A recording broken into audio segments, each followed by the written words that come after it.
কারিমের ভেতরে সুন্দর করে আবার বলে দিয়েছেন, ওয়ামা মিন দাব্বাতিন ফিল আরদি ইল্লা আলাল্লাহি রিজকুহা।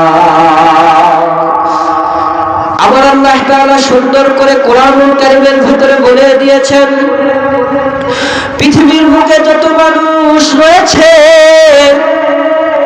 সমস্ত মানুষদেরকে আমি আল্লাহ তাআলা রিজিক দান করে দেই। এই আয়াতের তাফসীর আপনাদের বুঝে আসবে সামান্য পরিমাণ একটা উদাহরণ আপনাদেরকে দিয়ে। বিশ্বনবী আমার যুদ্ধ করার জন্য সাহাবায়ে কেরামদেরকে যুদ্ধের ময়দানে পাঠিয়ে দিয়েছেন। একজন সাহাবী যুদ্ধ করতে করতে করতে করতে ক্লান্ত হয়ে গিয়েছে, খাবারের কোনো টাকা পয়সা নাই, খাবারের কোনো ব্যবস্থা নাই। যুদ্ধের ভিতরে যেই সাহাবীকে আমির বানিয়ে দেওয়া হয়েছে ওই সাহাবী অন্য একটা সাহাবীকে সুন্দর করে ডাকলেন। ডাকার পরে সাহাবীকে ডাকতে বললেন, ও আমার সাহাবী, তুমি শুনে নাও, আমরা তো যুদ্ধের ময়দানে বিজয় হয়েছি, খাবারের জন্য আমাদের কাছে কোনো কিছুর ব্যবস্থা করা হয় নাই, আমাদের কাছে খাবারের অভাব রয়েছে। তুমি যাও, চলে যাও, বিশ্বনবীর কাছ থেকে একটু খাবারের ব্যবস্থা করে নিয়ে আসো। ওই সাহাবী বিশ্বনবীর দরবারে রওনা দিয়েছেন। নবী আমার নামাজের ভেতরে সুন্দর করে দাঁড়িয়ে রয়েছেন। বিশ্বনবী আমার নামাজের ভেতরে কোরআন তেলাওয়াত করেন। বিশ্বনবীর কণ্ঠে কোরআন তেলাওয়াত শোনার জন্য ফেরেশতারা পর্যন্ত এসে উপস্থিত হয়ে যেত। আল্লাহু আকবার বলেন। ফেরেশতারা পর্যন্ত বিশ্বনবীর কোরআন শোনার জন্য আসতো। বিশ্বনবী কোরআনুল কারীমটাকে তেলাওয়াত করতেছেন। সাহাবায়ে কেরাম খাবারটা চাওয়ার জন্য বিশ্বনবীর সামনে গিয়েছেন। যাওয়ার পরে দেখতেছেন নবী আমার নামাজের ভিতরে দাঁড়িয়ে সূরাতুল বাকারা তেলাওয়াত করতেছেন। জবানটা খুলে বলেন তো কি সূরা তেলাওয়াত করতেছেন? সূরাতুল বাকারাটা তেলাওয়াত করতেছেন।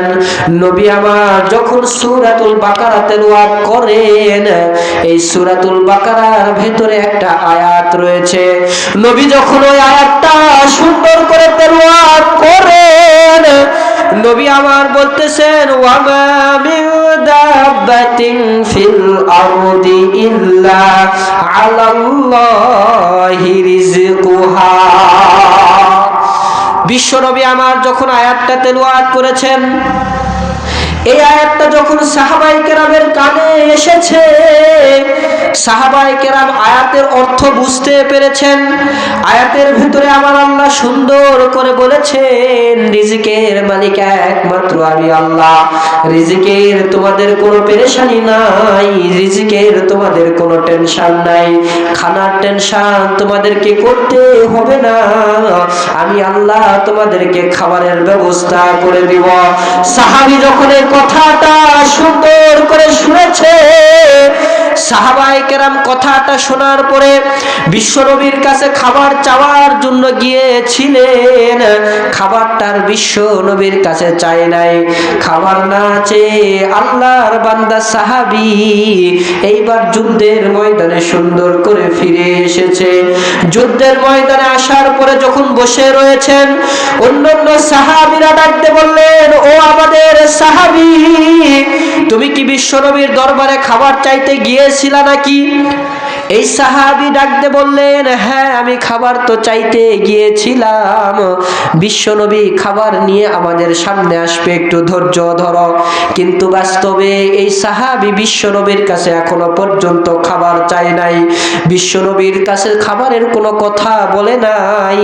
যখন নিজের দলের ভিতরে ফিরে এসেছে, দলের সমস্ত মানুষেরা বলতেছে, ও সাহাবী, তুমি কি খাবার চেয়েছ? এই সাহাবী ডাকতে বললেন, তোমরা টেনশন করো না, তোমরা কোনো পেরেশানি করো না, আল্লাহর পক্ষ থেকে খাবারের ব্যবস্থা হয়ে যাবে। সমস্ত সাহাবীরা বসে রয়েছেন।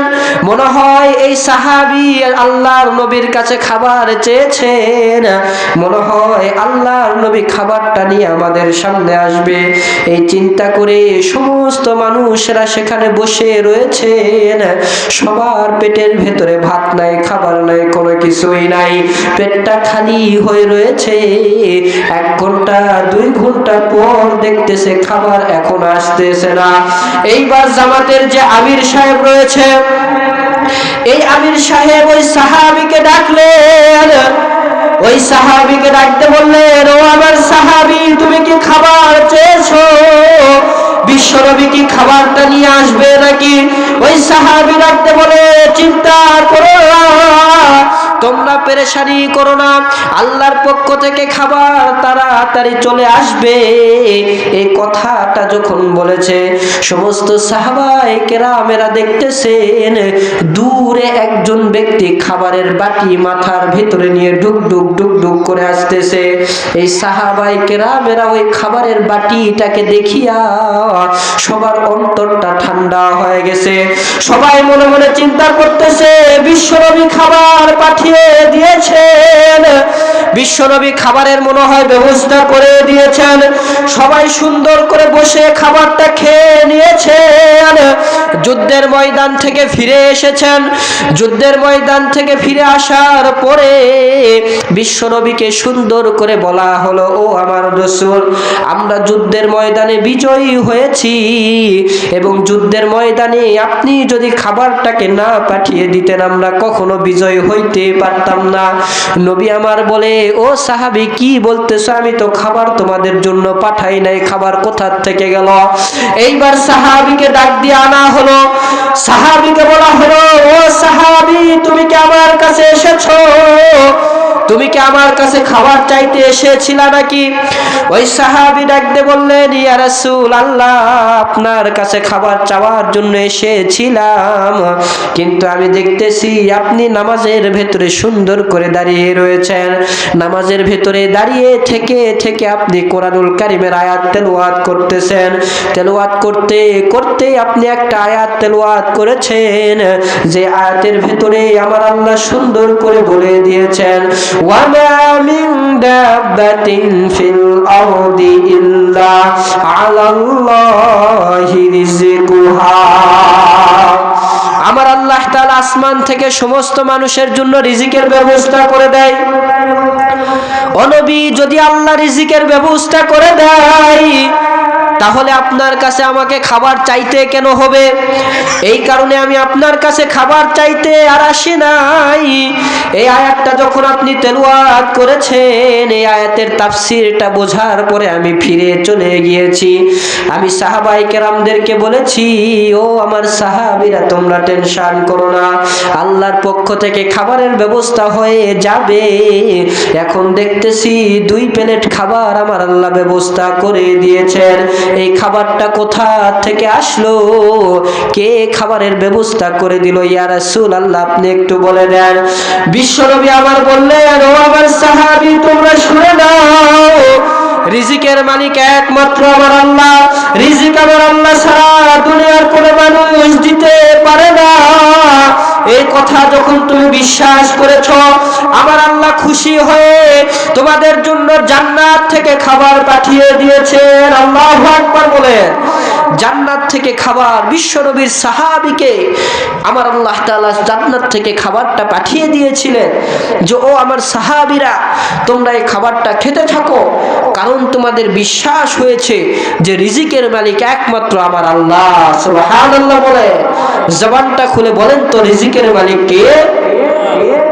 আল্লাহ তাআলা কোরআনুল কারীমের ভিতরে বলেছেন, রব্বুল মাশরিকাইনি ওয়া রব্বুল রব্বুল মাগরিবাইনি ফাবিআইয়ি আলাই রাব্বিকুমা তুকাজ্জিবান।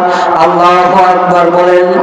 আল্লাহ তাআলা বলেন, এই সূর্য পশ্চিম, পূর্ব, উত্তর, দক্ষিণ, উপরে, নিচে যা কিছু তোমরা দেখতে পাও সব দিকে আমি আল্লাহ তাআলার নিয়ামত রয়েছে। আল্লাহু আকবার বলেন। আমার আল্লাহ তাআলা রিজিক সবাইকে দান করে, এটা যদি এবার বুঝে থাকেন তাহলে একটা ঘটনা আপনাদেরকে বলি। হঠাৎ করে একটা ঘটনা মনে পড়ে গেল।